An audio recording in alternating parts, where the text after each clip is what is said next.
пожаловать в Ош. Температура воздуха плюс 35 градусов. Местное время 17 часов.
Мы сейчас находимся в Южном Кыргызстане, в районе города Айдаркен. Здесь располагаются несколько горных хребтов, которые окаймляют Ферганскую долину с юга. На высоте от 1650 до 1900 метров над уровнем моря здесь представлена серия скальных навесов и одна пещера Силюнгур. Эти памятники изучаются нами с 2015 года. Здесь большой международной группой ведутся археологические раскопки. В настоящий момент ведутся археологические раскопки на стоянках Абишир-5 и Сурунгур.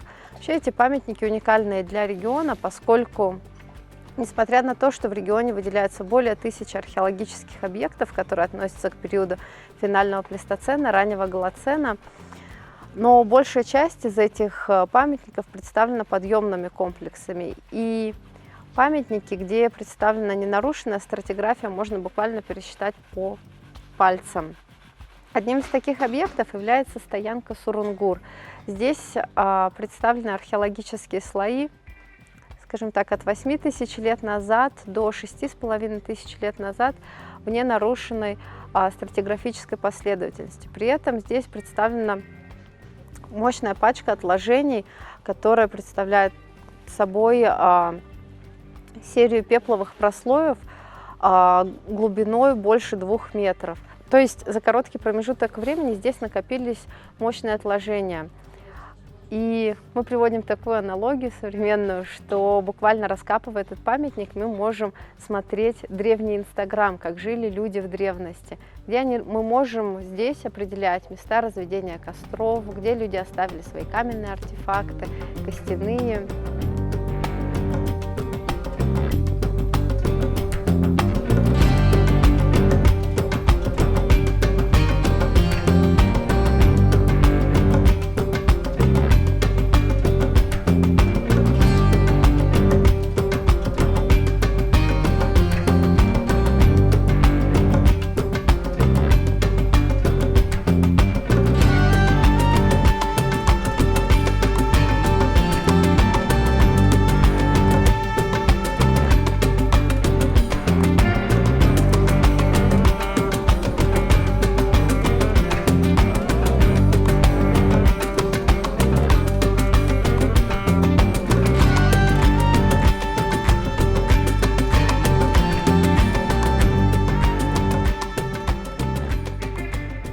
Сам памятник был обнаружен нашей группой в 2017 году, и мы начали изучение с проведения геофизических исследований здесь, благодаря чему мы смогли выделить наиболее перспективные участки для проведения археологических работ.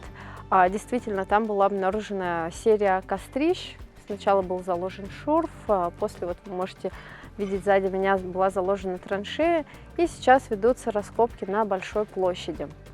Но, тем не менее, уже на настоящий момент мы знаем очень много информации об этом памятнике. Как я упоминала, в данном регионе буквально в 2 километрах друг от друга находятся 2 стоянки, которые хронологически синхронны. Это стоянка Абишир-5 и Сурунгур. Сейчас мы в Баиле, Сур называется. На картах здесь отмечена достопримечательность. Это как раз брод, который мы копали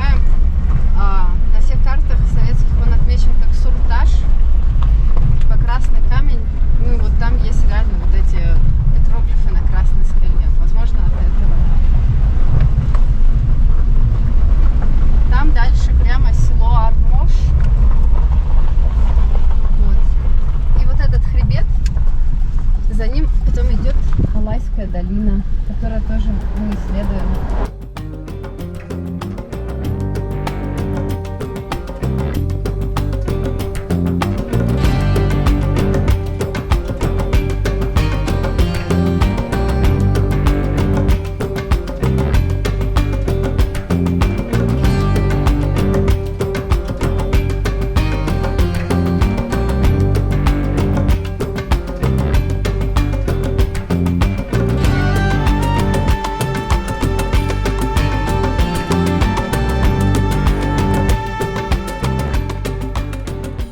Мы находимся на памятнике Бишир-5.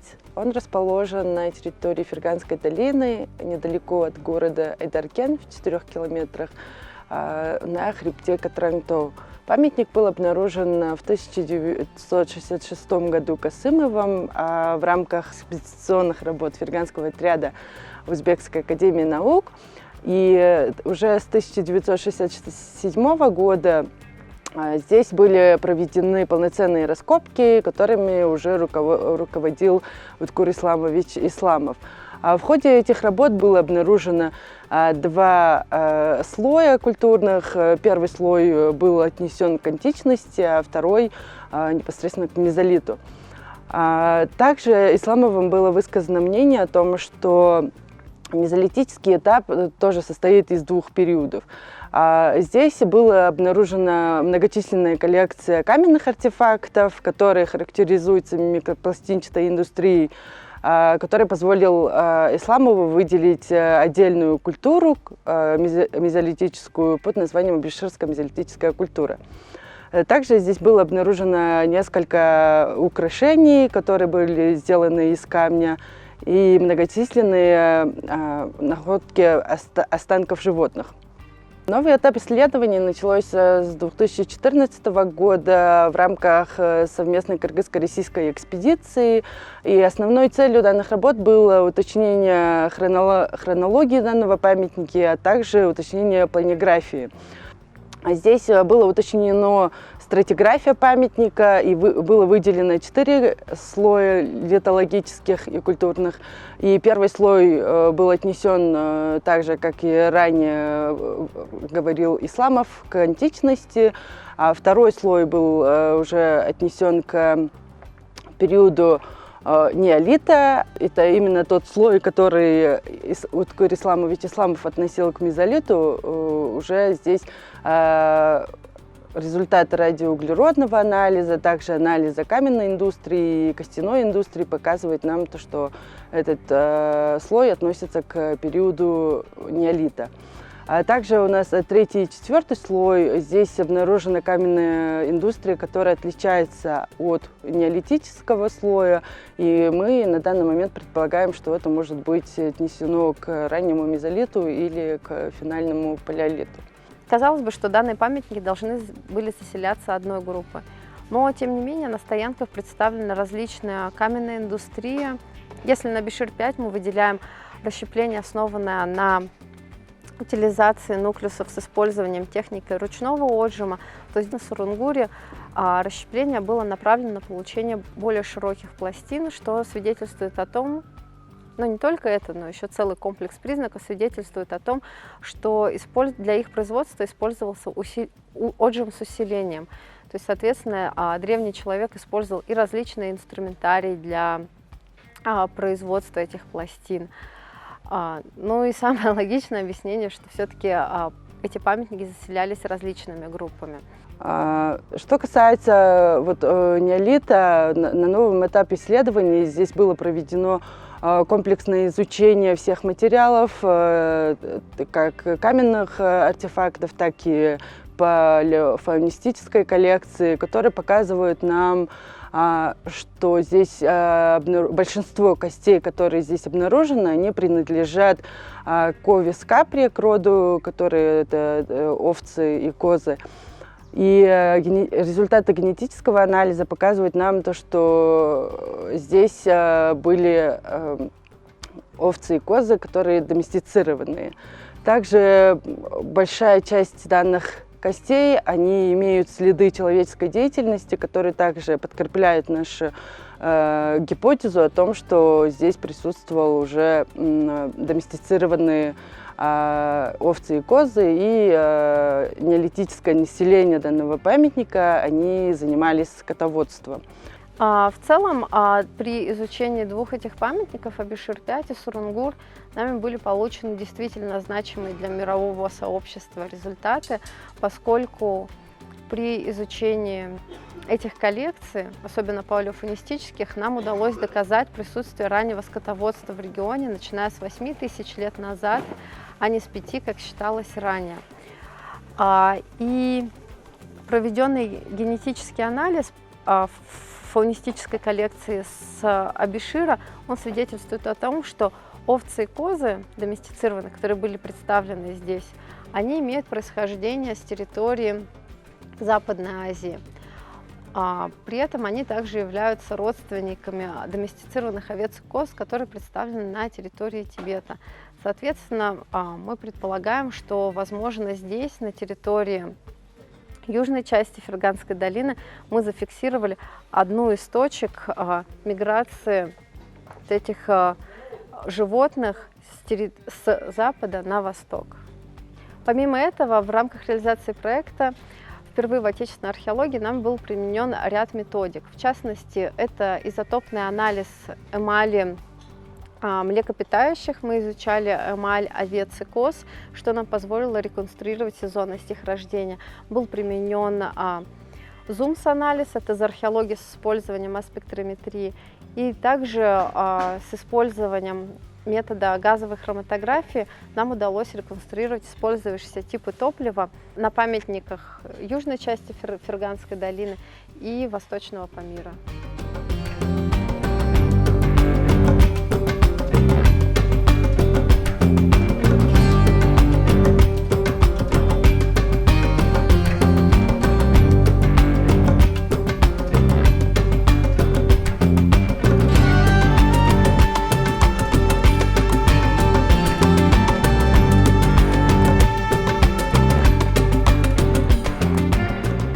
Понятно, что территория Киргизии, как составной части Центральной Азии, конечно же, интересна для археологии, ну и особенно вот Ферганская долина, потому что не только в более позднее время, про которое мы знаем, что здесь происходили замечательнейшие движения древних сообществ, возникновение земледельческой культуры, скотоводческой культуры там, и так далее. Понятно, что этот регион, в силу своего географического положения, он изначально, с самого момента появления человека на территории Евразии, конечно же, привлекал внимание. Потому что все вот эти горные долины, связывающие друг с другом, да и в принципе предгорные зоны наиболее благоприятные для древнего человека и в климатическом аспекте, и в плане наличия и разнообразия природных ресурсов, животных ресурсов прежде всего. Конечно же, все это и привлекало древнего человека, но и способствовало его расселению. Археологи, конечно же, давно уже обратили внимание на этот регион, были достаточно массированные работы в 60-х годах предприняты, ну, в основном разведывательного характера. В 80-е годы проводились уже стационарные исследования, раскопочные, активные. И вот сейчас новый этап, который начался уже в начале 21 века, по изучению археологических объектов, расположенных на территории Киргизии, на территории Ферганской долины. Этот новый этап характерен, для этого этапа характерно то, что мы сейчас уже обладаем достаточными знаниями по расселению человека. Мы активно сейчас работаем по получению, по уточнению хронологической позиции этих объектов, хронологической взаимосвязи различных культур друг между другом. И, конечно же, очень сейчас интересный аспект – это все-таки выяснение, определение видов или подвидов человека, которые так или иначе были ассоциированы с теми памятниками, которые нам известны, которые нами изучаются. Именно поэтому в 2013 году было принято решение возобновить работы на таком интереснейшем объекте, как пещера Сюлюнгур. И с 2014 года эти работы начались в составе международной экспедиции, составом международной экспедиции.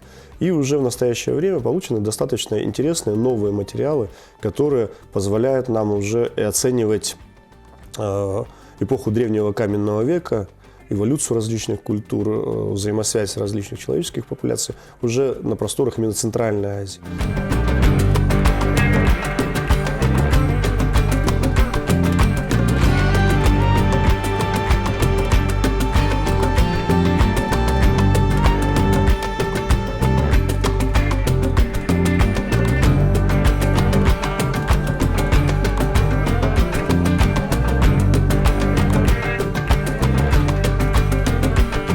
Данная пещера носит название Селенгур.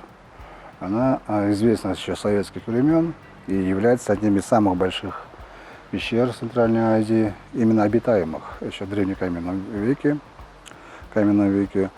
И открытие его связано с именем Пашко, геолога, который еще в 1964 году при разведке местности открыл, зафиксировал ее, открыл его для науки.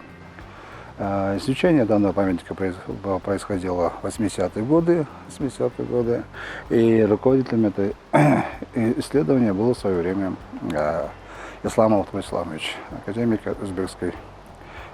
Республики Узбекистан. Что примечательного здесь? Да? Она на ранних этапах публикации встречается как памятник верхнего палеолита, после 80-х годов она стала уже памятником нижнего палеолита, Ашейского периода. Почему еще этот памятник заинтересовал? Потому что в свое время было здесь обнаружено некоторые фрагменты костей, предположительно были отнесены к человеческому. И в связи с собравшись этих фактов мы в 2014 году с Институтом археологии и этнографии Сибирской Российской академии наук было решено продолжить исследование уже с применением новых методик, новых приемов изучения, анализа артефактов и культурного слоя уже совместно с Россией и Кыргызстаном. Также наряду с коллегами из России, Российской Федерации, работаю совместно с другими исследователями, научными кадрами других стран. Были взяты пробы на датирование, и была получена датировка в районе 113 тысяч лет, что как раз согласно нашим исследованиям и более ранним датировкам, полученным еще 80-е годы, 126 тысяч лет, нормально ложится в пределах среднего палеолита. Индустрия данного памятника она отличается от индустрии запредельных территорий. В основном здесь превалируют укороченные отщепы, достаточно массивные, на которых наши обитатели данной пещеры изготавливали орудия. Есть такие бифасы атипичные. В основном это представлено орудием из зубчато-выемчатых и скребкового такого типажа.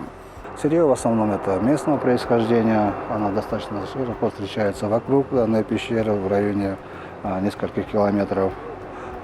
И они достаточно использовали местное сырье. В основном использовался яшмовидные породы красноватого оттенка, которые достаточно хорошо представлены на данном памятнике. Таким образом, мы можем сегодня сказать, что по итогам раскопа 8, который мы сейчас видим сзади, что данный ранний постулат о том, что этот памятник является памятником нижнего палеолита, уже сегодня опровергнуто. И мы можем говорить о том, что данный памятник является полноценным среднепалеолитическим памятником. Пещерный комплекс Селенгур на самом деле занимает очень важное место в исследовании палеолита Кыргызстана, не только Кыргызстана, но и Центральной Азии. Это опять же связано с фактом обнаружения на территории горного Алтайского края денисовца Гума-Алтайка. Для того, чтобы проследить возможные пути миграции данного вида человеческой особи, возможно, да, она распространялась чуть дальше, ширше, чем нежели Алтайский край и Алтайская республика.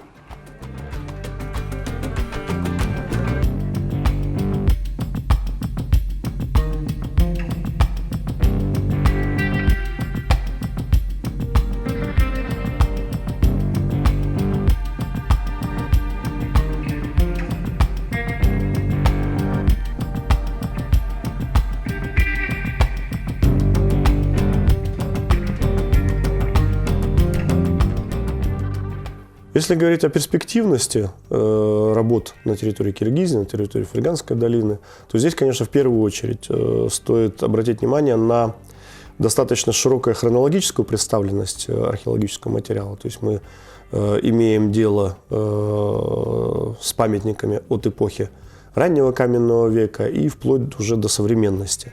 И практически на каждом этапе древние люди посещали это место, эти места оставляли свои следы.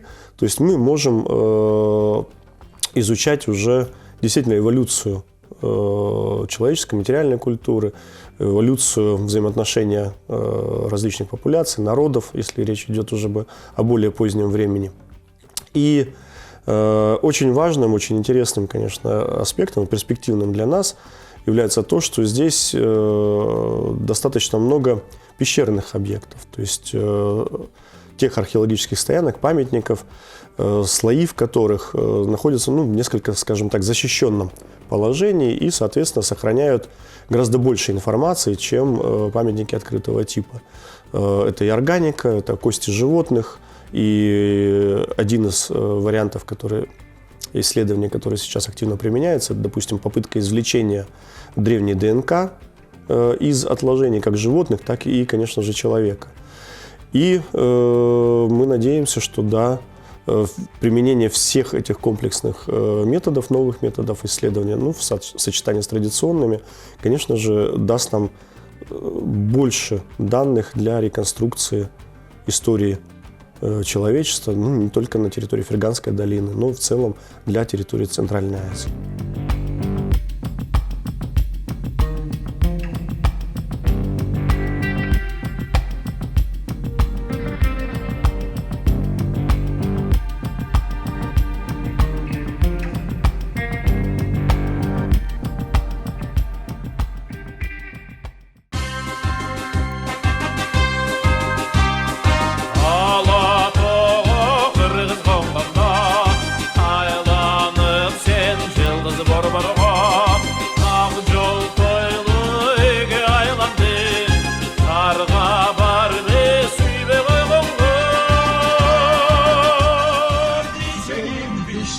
Barbarım sen, güdümden yürü arladın sen. Barbarım sevdiğin düşürgeli sen. Barbarım düşkegin sen. Düşkegin barbarım sen, güdümden yürü